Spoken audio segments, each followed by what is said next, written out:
ਅੱਜ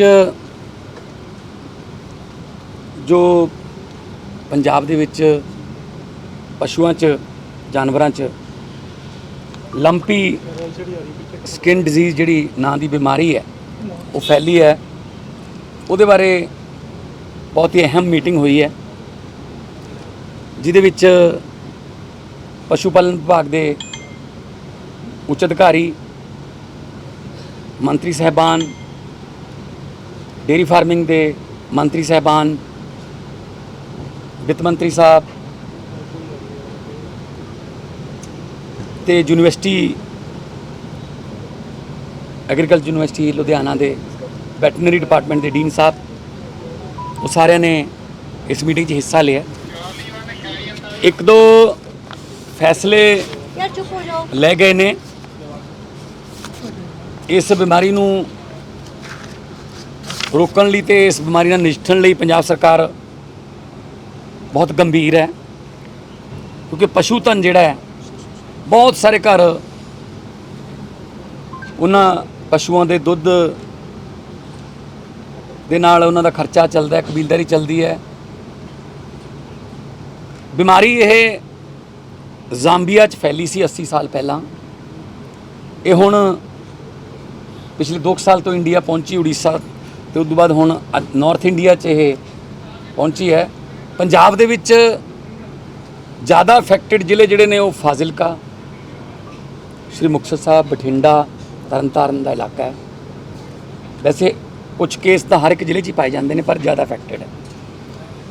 एक तो वड्डे पद्धर ते असीं वैक्सीन जिहड़ी है मंगवा ली है, साडे कोले पैसे की कोई घाट नहीं। जिहड़ी वैक्सीन जिहड़ी हुण तक इस बीमारी लई रिकमेंडेड है, की उसका नाम गोट पॉक्स, वो असी भारी मात्रा च मंगवा ली है, तो होर भी एयरलिफ्ट करा लांगे जरूरत पई। इस तो इलावा पशु जिहड़े पालक ने उन्होंने सलाह भी दी जाती है कि साफ सफाई रखन उस जगह ते, जे कर सकते हैं तो जिहड़े पशु नूं कोई धफ्फड़ होए ने जिहड़ा स्किन दे, तो उन्होंने किते अलग बन लिया जाए, या खेत बन लिया जाए दूजे पशुओं तो, तंदुरुस्त पशुओं तो थोड़ा जिहा अलग रखा जाए। तो नाल नाल पशु पालन विभाग जिहड़ा वो कैल्शियम अते होर जिहड़ियां डोजेज ने वैक्सीन तो बिना वो भी उन्हां दी इम्यूनिटी वधाउण लई वो दे रहा। ये भी अज तुहाडे सामने मैं दसना चाहुंदा कि पंजाब दे विच होण वाले सारे पशु मेले जिहड़े ने उन्हां ते फिलहाल रोक ला दी गई है, क्योंकि जिथे भी पशु इकट्ठे होणगे उत्थे यह बीमारी एक तो दूजे तक फैलण का खदशा है। तो पशु मेलियां ते फिलहाल रोक ला दी गई है। भारत सरकार दे नाल असीं लगातार संपर्क च हां, जे कोई होर वैक्सीन इहदे लई रिकमेंड हुई, भारत सरकार ने सिर्फ अजे तक इक्को ही वैक्सीन रिकमेंड की है इंडिया च, होई तो वह भी मंगावांगे। तो जिहड़े पशु मर चुके ने, साडे कोले ग्राउंड दी रिपोर्टां आईयां ने कि उन्होंने दब्बण वास्ते कई प्रबंध नहीं है, कई लोग इदां ही सड़कों के किनारिਆਂ ते सुट गए, उहदे नाल कोई होर बीमारियां फैलण दे चांस रहिंदे ने। सो असी सारे डिप्टी कमिश्नरां नूं सख्त निर्देश कर दिते गए ने कि उन्हां नूं दब्बण दा प्रबंध जिहड़ा है वो प्रशासन वालों कीता जावे। पंचायत दीयां ज़मीनां पईयां ने, जां जिथे भी जगह मिलती है 6 फुट बाई 6 फुट का टोआ पट के उन्होंने जिहड़ा पशु जिहड़े मर गए उन्होंने दब्बिया जाए, ताकि कोई होर इस तरह की उन्हों की जिहड़ी हड्डा रोड़ी चों जां कितों कोई होर बीमारी ना फैले। तो बाकी पंजाब के सारे बॉर्डर जिहड़े ने उन्हां तो भी कोई किसी पशु डंगर दे आउण दा ते पाबंदी लाई जाती है अगले ऑर्डर तक, क्योंकि अपने ये बीमारी जो हुण तक जो नतीजा कढ़िया कि वो राजस्थान तो पहुंची है, क्योंकि उधरले जिले जिहड़े राजस्थान के बार्डर नाल ने वो ज़्यादा अफेक्टेड ने। तो जिहड़े पशु पालक जिहड़े जिन्हां कोल ज़्यादा पशु ने उन्होंने भी सलाह दी जाती है कृपा करके सड़कों के नेड़े ਜਾਂ ਹਾਈਵੇਜ਼ ਦੇ ਨੇੜੇ ਉਹ ਨਾ ਪਸ਼ੂ ਆਪਣੇ ਚਰਾਉਣ। ਇਹਦੇ ਨਾਲ ਕਿਤੇ ਐਕਸੀਡੈਂਟ ਹੁੰਦੇ ਨੇ ਮਨੁੱਖਾਂ ਦੀਆਂ ਕੀਮਤੀ ਜਾਨਾਂ ਵੀ ਜਾਂਦੀਆਂ ਨੇ ਤਾਂ ਪਸ਼ੂਆਂ ਦਾ ਵੀ ਨੁਕਸਾਨ ਹੁੰਦਾ ਹੈ। ਇੱਕ ਤਾਲਮੇਲ ਕਮੇਟੀ ਜਿਹਦੇ ਵਿੱਚ ਤਿੰਨੋਂ ਮੰਤਰੀ ਸਾਹਿਬਾਨ,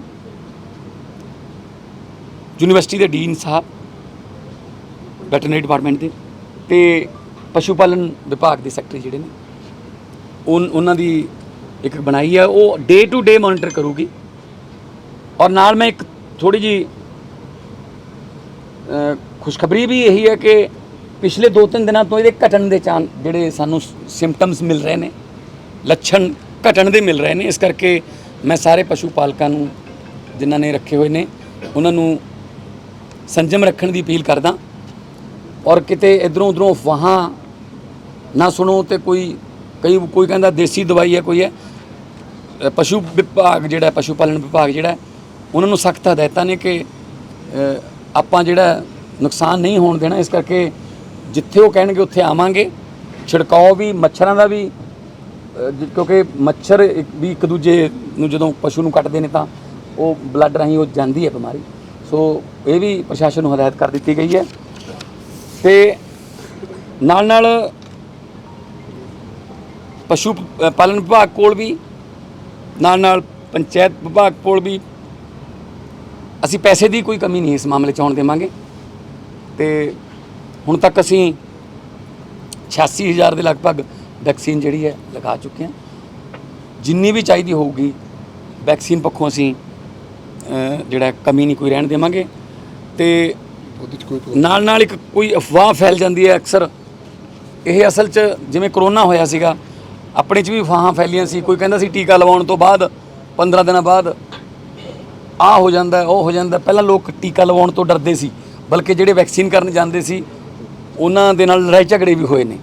ਬਾਅਦ ਦੇ ਵਿੱਚ ਜਦੋਂ ਪਤਾ ਲੱਗਿਆ ਕਿ ਇਹ ਸੇਫ ਹੈ ਤਾਂ ਫਿਰ ਲੋਕ ਆਪ ਜਿਹੜੇ ਨੇ ਉਹ ਆਪਣੇ ਨਾਮ ਲਿਖਾਉਂਦੇ ਸੀ ਕਿ ਸਾਡਾ ਜਿਹੜਾ ਨਾਮ ਲਿਖ ਲਓ। ਸੋ ਵੈਕਸੀਨ ਜਿਹੜੀ ਹੈ ਇਹਦੇ ਨਾਲ ਬਿਮਾਰੀ ਫੈਲਦੀ ਨਹੀਂ, ਵੈਕਸੀਨ ਨਾਲ ਬਿਮਾਰੀ ਰੁਕ ਜਾਂਦੀ ਹੈ।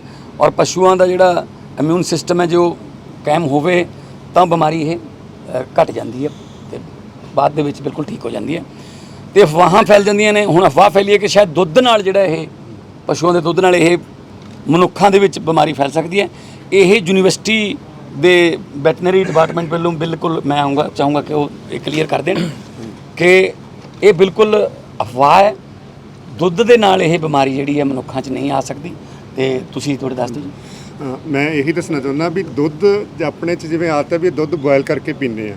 ਦੁੱਧ ਕੱਚਾ ਬਿਲਕੁਲ ਨਹੀਂ ਪੀਣਾ, ਦੁੱਧ ਬੋਇਲ ਕਰਕੇ ਪੀਣਾ। ਜਦੋਂ ਤੁਸੀਂ ਦੁੱਧ ਬੋਇਲ ਕਰਕੇ ਪੀਂਦੇ ਹੋ ਤਾਂ ਉਹਦੇ 'ਚ ਕੋਈ ਚਾਂਸ ਨਹੀਂ ਹੈਗਾ ਕਿ ਇਹ ਬਿਮਾਰੀ ਆਪਣੀ ਜੇ ਜਾਨਵਰ ਨੂੰ ਹੋਈ ਹੈ ਤੇ ਕਿਸੇ ਵੀ ਮਨੁੱਖਾਂ ਤੱਕ ਪਹੁੰਚੂਗੀ। ਵੈਸੇ ਇਹ ਬਿਮਾਰੀ ਜਾਨਵਰਾਂ ਵਾਲੀ ਬਿਮਾਰੀ ਹੈ, ਇਹ ਮਨੁੱਖਾਂ ਨੂੰ ਵੈਸੇ ਹੁੰਦੀ ਨਹੀਂ ਗੀ। ਪਰ ਸਿਰਫ ਇਹ ਕਹਿ ਕੇ ਵਹਿਮ ਪੈ ਜਾਂਦਾ ਵੀ ਹੁਣ ਜੇ ਦੁੱਧ ਉਬਾਲਿਆ ਨਹੀਂ, ਕੱਚਾ ਪੀ ਲਿਆ, ਦੁੱਧ 'ਚ ਕੋਈ ਹੋਰ ਜਰਾਸੀਮ ਹੋਏ ਤੇ ਕੋਈ ਬਿਮਾਰੀ ਹੋ ਗਈ ਉਹ ਨਾ ਉਹਦਾ ਲੱਗ ਜਾਂਦਾ ਵੀ ਲੰਪੀ ਸਕਿਨ ਕਰਕੇ ਹੋਇਆ।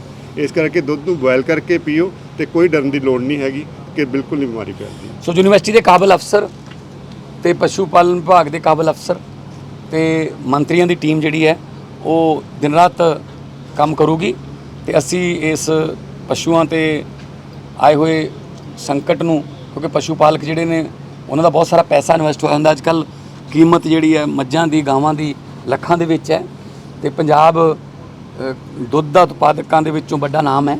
ਸੋ ਇਸ ਕਰਕੇ ਸਾਡੇ ਲਈ ਇਹ ਬਹੁਤ ਗੰਭੀਰ ਤੇ ਅਹਿਮ ਵਿਸ਼ਾ ਹੈ।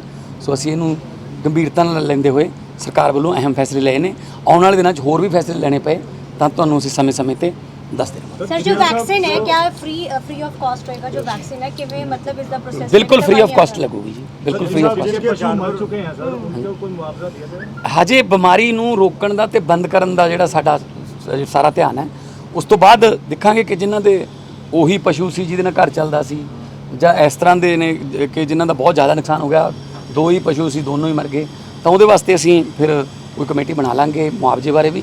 ਪਰ ਫਿਲਹਾਲ ਅਸੀਂ ਇਸ ਗੱਲ ਤੇ ਜਿਹੜਾ ਫੋਕਸਡ ਹਾਂ ਕਿ ਇਸ ਬਿਮਾਰੀ ਨੂੰ ਰੋਕਿਆ ਜਾਵੇ ਤੇ ਪੰਜਾਬ ਦੇ ਵਿੱਚੋਂ ਇਸ ਬਿਮਾਰੀ ਨੂੰ ਖਤਮ ਕੀਤਾ ਜਾਵੇ।